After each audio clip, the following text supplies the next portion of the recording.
plateforme de formation Orgi.dev. Alors, je vais faire donc l'expérience pour cette première vidéo, l'expérience d'un utilisateur qui vient pour la première fois sur Orgi.dev. Alors, donc, il va faire quoi? Il va créer son compte via Google ou bien via Discord. Alors, moi, j'ai déjà un compte, donc je vais juste me connecter et boum, je suis connecté. Donc, la plateforme vous informe qu'elle peut former en mathématiques, qu'elle peut former aussi en physique, alors qu'elle peut former aussi en chimie. Alors, je vous rappelle que le programme de maths, physique, chimie, c'est à partir de la terminale. Donc, ici, et aussi, le programme vous informe qu'elle fait la programmation informatique. Ok, donc vous pouvez cliquer juste passer. Voilà, une fois que vous passez, alors voici les 4 gros menus qui sont là. Alors, on va commencer peut-être par tester pour cette première vidéo. Donc, on clique sur tester. Voilà, tu cliques sur tester. Automatiquement, tu vois, il y a le drop-down qui s'ouvre ici. Quand le drop-down s'ouvre, alors tu choisis un langage. Supposons que tu choisis d'apprendre le langage Python. Alors, moi, je te conseille, ça, il y a plusieurs fichiers. Donc, ça, c'est quand tu travailles sur des gros projets. Alors, si c'est pour juste tester, faire des petits projets, tu peux cliquer sur la fonction main.py. Donc, tu choisis ton fichier main.py, ok.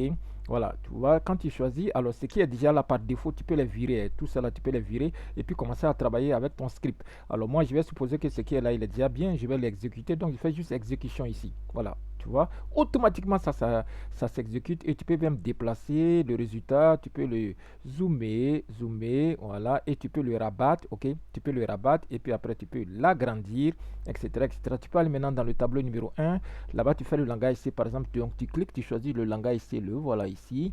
Tu choisis le langage C, tu choisis le fichier main.py et main.c si tu ne travailles pas sur des gros projets. Et ici, tu vois, le script qui est là par défaut, tu peux donc le virer. Alors moi, je vais juste le garder et puis tester. Donc je fais juste boum et voilà, il va afficher donc le résultat du langage C. Tu vois, il t'affiche le langage C. Donc on récapitule. Tu peux faire la même chose pour les autres. Tu peux faire du MySQL.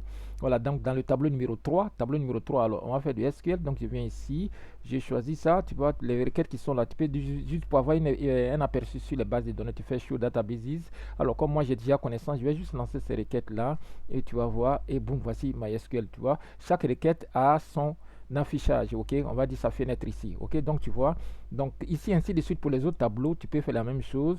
Donc on récapitule vite fait. Tableau numéro 0, tu as vu, tableau numéro 0, tu as fait quoi? Tu avais fait ici ça c'était du Python. Tableau numéro 1, qu'est-ce que tu avais fait? Tu avais fait du langage C. Tableau numéro 2, qu'est-ce que tu avais fait? Tu as fait du MySQL, tu vois, non? Et ainsi de suite pour les autres tableaux, tu peux faire les mathématiques, la physique et la chimie. Alors pour ce qui est maths, je vais fermer d'abord ces résultats-là. Les maths aussi, pour ton aide, il y a une calculatrice intégrée qui est là. Cette calculatrice, donc tu peux aussi tracer les courbes dessus. Et il y a une deuxième calculatrice aussi que tu peux utiliser. Alors si tu veux que la calculatrice parte, tu n'as juste qu'à cliquer sur ça. Tu as juste à cliquer sur son icône. Deuxième calculatrice, elle te permet aussi, alors je vais zoomer. Elle est très importante, j'aime beaucoup parce que je l'utilise beaucoup. Alors ici, tu peux juste faire, qu'est-ce que tu fais? Tu peux faire la dérivée, la primitive, tout ce qui est là. Alors on va faire un exemple simple. La variable étant x, ici vous voyez la variable par défaut c'est x, si ta variable c'est y, donc tu précises que c'est y, moi je vais garder x. Supposons que je décide de faire la dérivée de x carré, donc je fais étoile étoile 2, plus, je sais pas moi, 2 fois x, donc je fais 2 fois x, moins 147, un exemple simple, ok, voilà. Mais tu peux donner des exemples compliqués, il n'y a pas de souci. Donc tu fais exécuter et voilà, il te donne le résultat, tu vois. Il te dit que la dérivée de x carré plus 2x moins 147, ça fait 2x plus 2. De la même manière, il te fait calculer les primitives, les intégrales, les équations différentielles, les équations avec plus d'inconnus. Même si tu lui donnes une équation, 10 équations à 10 inconnus, elle va te résoudre. Cette calculatrice, elle est incroyable. Donc on va s'arrêter là pour ces premières fonctionnalités, pour cette première présentation. Abonne-toi, crée ton compte sur orgi.dev, pardon, et commence à travailler. Alors prochaine vidéo, on va aller encore en profondeur. Cette vidéo est terminée.